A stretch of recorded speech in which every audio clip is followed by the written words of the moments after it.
What are you doing? Oh my god. I don't even know what's going on.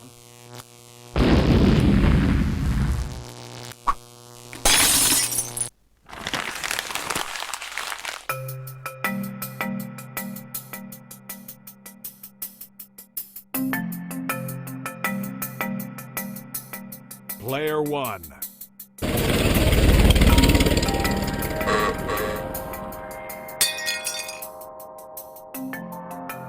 Prepare yourself.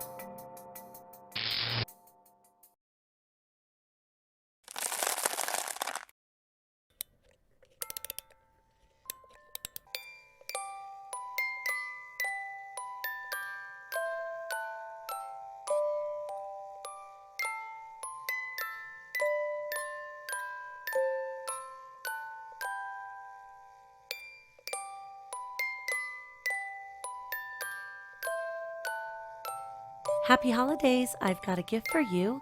Buy 4 tarot readings or coaching session gift codes in any combination and you'll receive 2 additional gift codes too. So use all 6 codes for yourself or share them with friends and family as holiday gifts, stocking stuffers, or maybe even birthday presents. These don't expire, so you can feel free to use them and share them throughout the year. Merry Christmas, and thank you so much for being my friends.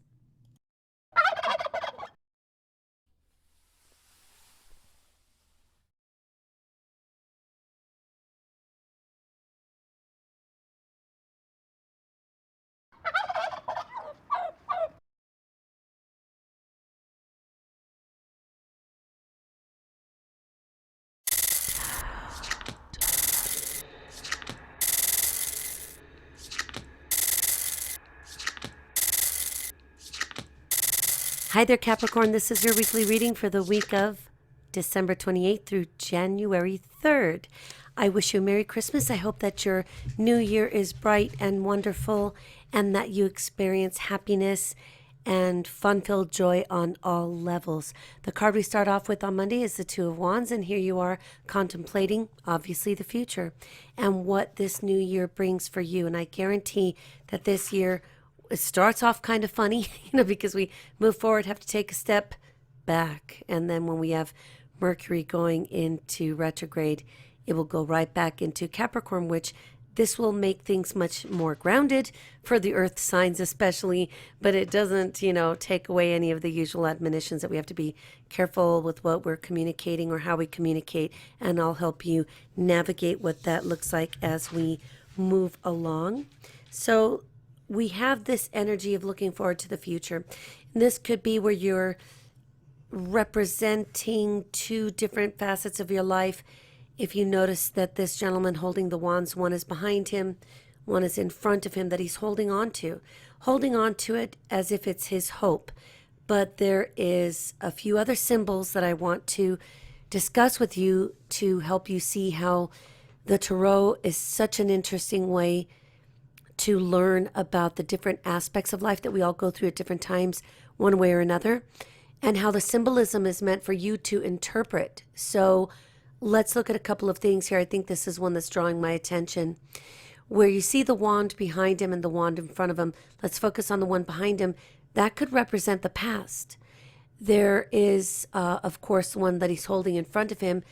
And the fact that he's holding it almost voluntarily, that the one behind him, he's got handled, in essence. It stands on its own. It doesn't need his support. He's done with it. It's firm. The one in the future he's holding on to, not so much to stabilize it because it's just like the wand behind him, more in his acknowledgement that this is what I choose to move forward with. This is my step forward into the future. I'm making progress on my own terms. Now, let me show you something here. look at the flowers over the little banner that says Two of Wands.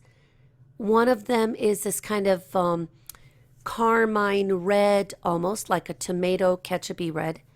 And the other one is white. Do you know why? That symbolizes death and rebirth.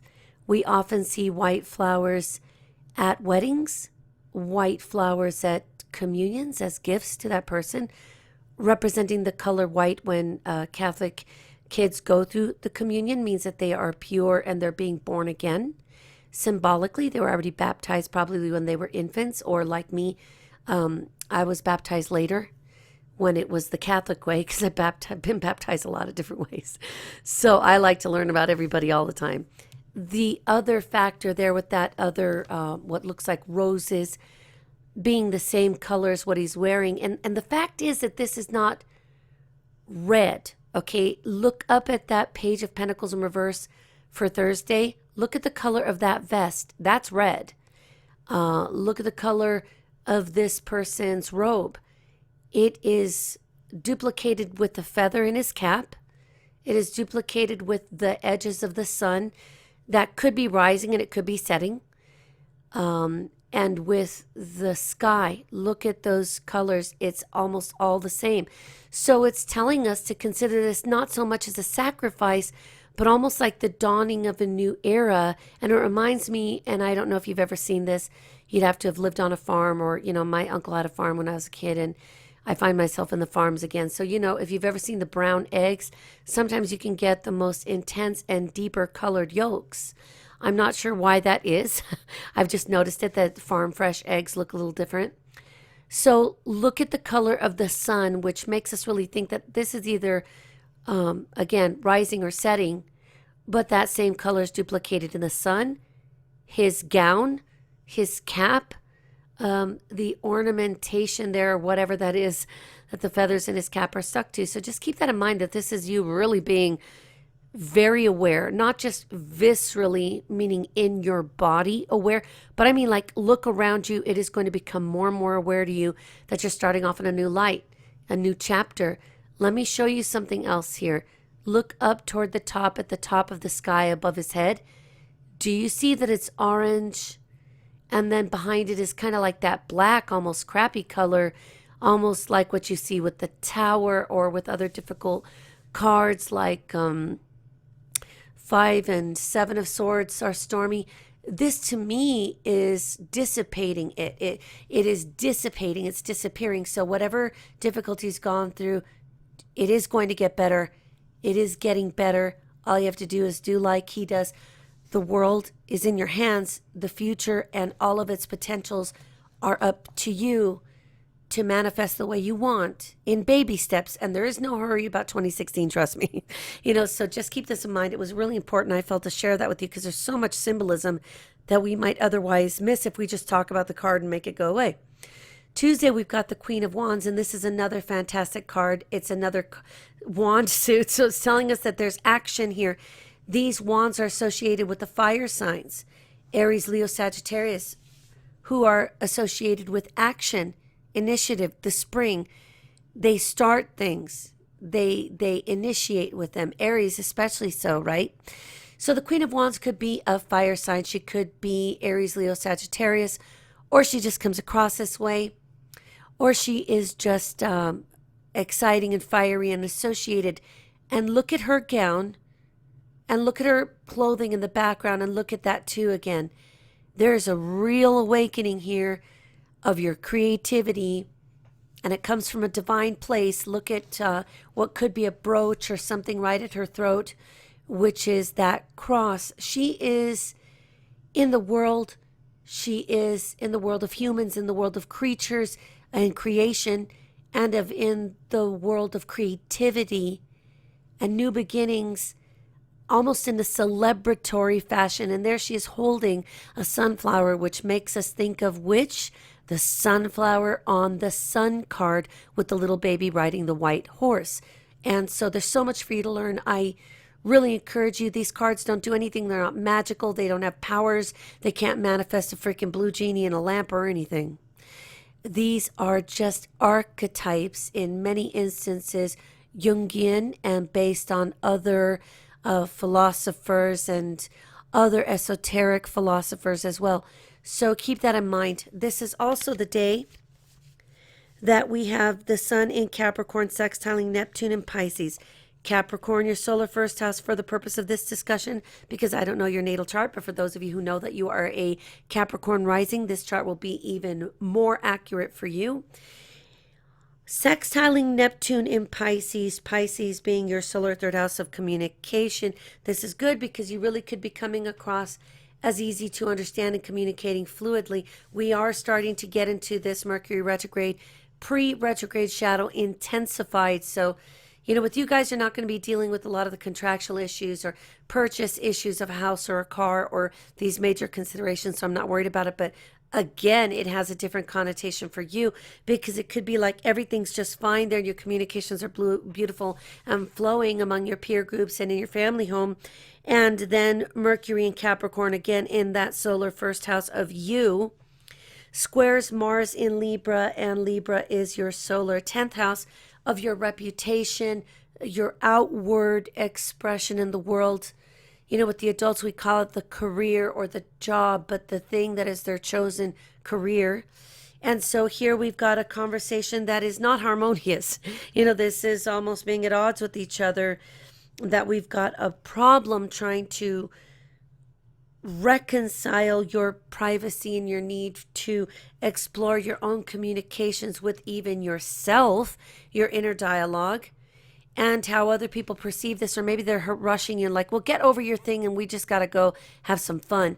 And you're like, no, I'm really stuck here. I'm thinking about this. And they're like, fine, we'll go without you. And you're like, go, because what I'm doing here is creating a very solid foundation or platform for the rest of my life. So just remember that this woman could show up and she could be a friend you know or an acquaintance. There's nothing wrong with her. She's not going to one that's going to lead you astray and pull you away from the book. She's actually going to help you. And if you need her assistance, that's one thing. She'll be most likely very ready to help you on her timetable and yours. And also at the same time, this is a person who is able to give lots of good advice at different times. And if it requires a creative discussion, she would be your person. And this could be a part of yourself that's emergent, that you want to be more like this. On Wednesday, we have the Two of Cups in reverse. And don't worry, this isn't some major malfunction. This is really talking about some kind of general incompatibility with somebody that you were very close to. So let's consider the astrology that on Wednesday, the 30th, Venus enters Scorpio. Again, that solar 11th house at this point of friends and group associations and the people you hang out with, making a semi-square to Pluto in Capricorn. So speaking directly to you. Sometimes you have to make a decision and say, are my friends really supportive? Am I supposed to be with these people? Or are we just kind of growing apart because we need to focus on our studies and we're, you know, down the wire here for those of you in high school and especially seniors, and even for those of you already in college and you're like, yeah, something's got to change here because this isn't working out. Maybe your study partner, maybe it is an amor, you know, it could be the boyfriend or the girlfriend.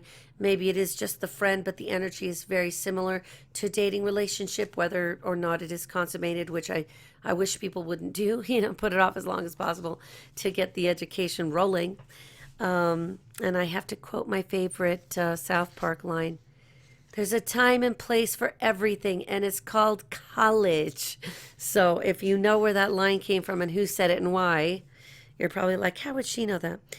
Venus is also going to enter Sagittarius or solar quiet, 12th house, where this will help you maybe put your past into perspective and release it and say, I'm not my past and I'm not any one of my freaking ancestors' pasts. Okay, I'm me and I'm doing it fresh and new my own way. On Thursday, we have the Page of Pentacles in reverse, and this is an indication that you are disappointed, perhaps with some money or resources that you were hoping to receive, and maybe you thought you were getting this little job and you didn't, or you thought you'd be getting some Christmas money and it didn't work out that same way. Well, you are the right person to see things realistically, and I really don't even want you to change. Just keep rocking that as much as possible where it's appropriate. But the Page of Pentacles could also be saying like, oh, you know, I thought there'd be more money and there isn't. So just continue to work on it. If anybody's good at finances, it's you, Capricorn. Even if like, no way, I blow all my money. Well, you're a kid, you're a teenager, you're allowed to kind of, go into self-exploration because when you get older, it's not that way. We have Venus in Sagittarius in sesquisquare, sesquiquadrature, and with Uranus and Aries in your solar fourth house of the home and family. So there could be some need to take an action, and it could be that financially it's not really feasible at this time. Like if you were an adult, I'd say. So you might have difficulty selling that house, eh? What's the plan B?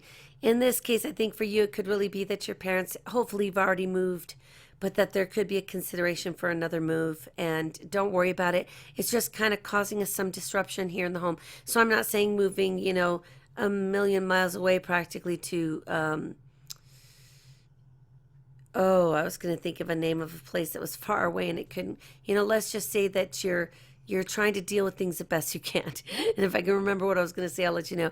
So don't worry about it. Don't fret, because the sesquiquadrate says even if you can't take an action, inaction, the lack of action is an action. So if you're like, damn, I'm stuck between a rock and a hard place. I'm supposed to come up with my driver's ed money at this time and it's not going to happen. Relax and release it because it will move right along. And on Friday with the Hanged Man in reverse, we have a card here that indicates you are looking at things from a different perspective, going, yeah, this is maturity.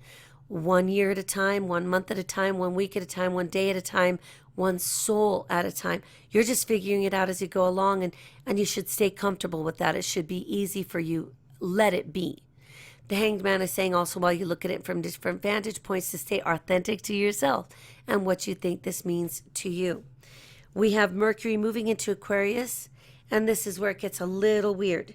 So Mercury moves from your solar first house to Aquarius, only takes one step, stays there for about 8 or 9 days, and moves right back to where he was, retracing steps over and over, as you can imagine. If you take a piece of paper and a pencil and then you draw a trajectory that is similar to what I'm explaining, you'll see why it could seem more heavy to you. Saturday, we have the Page of Swords. I don't really feel anything weird about it. I think that this is just you watching for communications and being a bit on guard. I really, as a teen, I don't want you to not be on guard. I don't want it to overwhelm you, but yeah, you need to be present and on guard and focusing on your homework, your studies, your progress, your successes, okay? On Saturday, we also have the Mercury retrograde shadow. This is all much more intensified at this time, and it's about to go retrograde. So this intensified period should say it all. On Sunday here, we've got the Queen of Cups, which is a water sign, and it could represent somebody like yourself. And it could also represent a person in your life who this resonates with, and she could just be very emotional. You could come up with your own definitions and say, yeah, I don't know how I feel about that. Every time I draw this card, this happens, not what they're saying. Everyone can channel information wrong. I do here and there, and I know plenty of other professionals who do. So just think about it as par for the course. Pay attention to what you're doing. The Queen of Cups here is a very sensitive person, the natural intuitive and or psychic in the zodiac, in the block where you live. And this is also an indication that nurturing is on offer to you and that there's nothing to worry about. My general idea about this at this time is that it all looks good to me. It looks like progress, and it looks like we're breaking free of all of the things that were holding you back. God bless, and I'll be talking to you soon.